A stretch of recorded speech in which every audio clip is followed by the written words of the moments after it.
Hey guys, Jacob here. This is going to be today's daily vendor reset. I know I said I wasn't going to really do one if you guys watched the vendor reset for Cassie Mendoza, due to the fact I was a little late on it and I just didn't do it this morning, but I am doing one for the afternoon. The vendor is in DZ West at the moment, and he does reset in 3 hours and 40 minutes. And if you guys haven't come over here and picked this stuff up, I recommend you guys get over here before resets and pick up the items he is selling.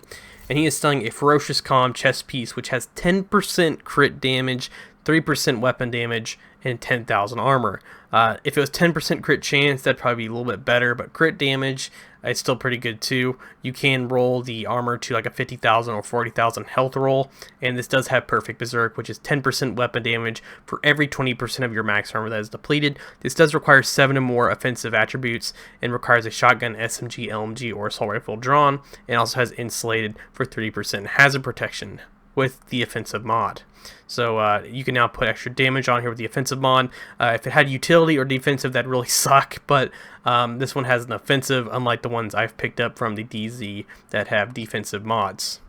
But I highly recommend picking this up because you guys can use this on a crit build, and you can make up for crit using some of the attachments that are critical and get back that get back the percentage pretty easily.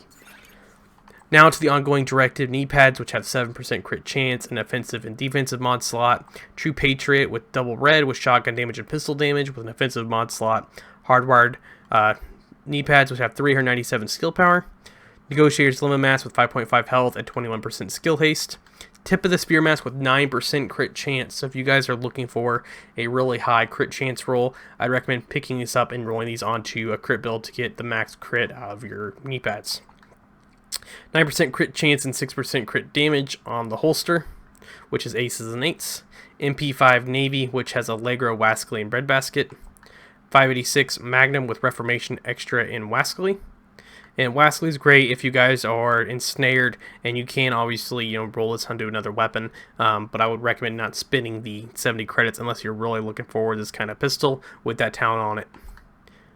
Heligar, which is Diamondback Gloves, which have compensated 8,000 health and marksman rifle damage. If you guys are trying to make the old school style Bloodsucker build, you guys can pick these gloves up and actually run assault rifle or SMG damage, or even marksman rifle damage if you want to, and run like the 311 style build that was used back in the day.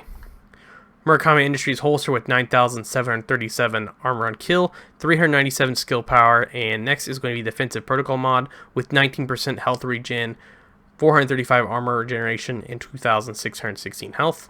And last is the 409.8% striker damage drone battery slot. So if you guys are trying to make a drone build, I'd recommend picking up a few of these.